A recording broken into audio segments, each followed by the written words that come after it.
ಎರಡರ ಭಾಜ್ಯತೆ ನಿಯಮ.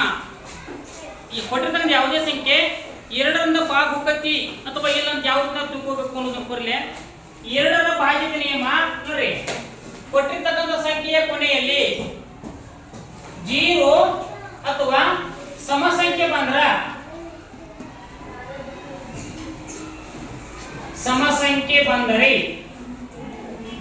ನೋಡ್ರಿ, ಯಾವುದೇ ಒಂದು ಸಂಖ್ಯೆ ಎರಡರಿಂದ ಭಾಗ ಹೋಗತಿ ಅಂತ ತಿಳ್ಕೋಬೇಕಂದ್ರ ಯಾವ ಕೊಟ್ಟಿರ್ತಕ್ಕಂಥ ಸಂಖ್ಯೆಯ ಕೊನೆಯಲ್ಲಿ ಬಿಡಿ ಸ್ಥಾನದಲ್ಲಿ 0 ಅಥವಾ ಸಮ ಸಂಖ್ಯೆ ಬಂದ್ರ ಆ ಸಂಖ್ಯೆ ಸಂಪೂರ್ಣವಾಗಿ ಎರಡರಿಂದ ಭಾಗ ಹೋಗತಿ ಅಂತ ತಿಳ್ಕೋಬೇಕು. ಎಕ್ಸಾಂಪಲ್ ನೋಡ್ರಿ,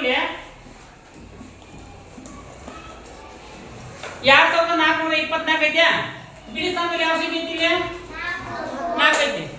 ಅಂದ್ರೆ ಈ ಸಂಖ್ಯೆ ಸಂಪೂರ್ಣವಾಗಿ ಎರಡರಿಂದ ಭಾಗ ಹೋಗತಿ ಅಂತ ಅರ್ಥ. ಒಂದ್ಸಲ ನೋಡ್ರಿ,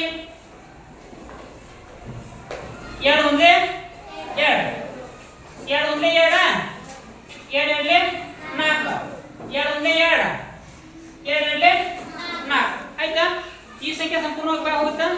ಓಕೆ, ಸರಿ ಆಯ್ತು. ಇನ್ನೊಂದು ನೋಡ್ರಿ, ಕೊನೆಯಲ್ಲಿ 0 ಬಂದ್ರ ಯಾವುದೇ ಸಂಖ್ಯೆಯ ಬಿಡಿ ಸ್ಥಾನದಲ್ಲಿ 0 ಬಂದ್ರ ಆ ಸಂಖ್ಯೆ ಎರಡರಿಂದ ಭಾಗ ಹೋಗತಿ ಅಂತಂದ್ರೆ ಅವ್ರ ಎಕ್ಸಾಂಪಲ್ ಒಂದು ಸಂಖ್ಯೆ ನೋಡ್ರಿ, 2450 ಐತಿ ಡಿವೈಡೆಡ್ ಬೈ 2 ನೋಡ್ರಿ, ಇದು ಎರಡರಿಂದ ಭಾಗ ಹೋಗತಿ ನೋಡ್ರಿ.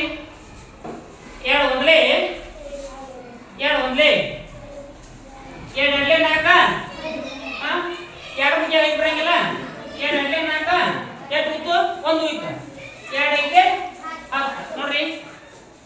ಎರಡರ ಭಾಜ್ಯತೆ ನಿಯಮ ಏನ್ ಹೇಳ್ತಪ್ಪ ಅಂದ್ರ ಯಾವುದೇ ಸಂಖ್ಯೆಯ ಬಿಡಿ ಸ್ಥಾನದಲ್ಲಿ ಬರ್ತಕ್ಕಂಥ ಸಂಖ್ಯೆ ಸಮ ಸಂಖ್ಯೆ ಅಥವಾ 0 ಆಗಿದ್ದರೆ ಆ ಸಂಖ್ಯೆ ಎರಡರಿಂದ ಸಂಪೂರ್ಣವಾಗಿ ಭಾಗ ಹೋಗುತ್ತದೆ. ಅರ್ಥ ಆಯ್ತಾ? ಓಕೆ.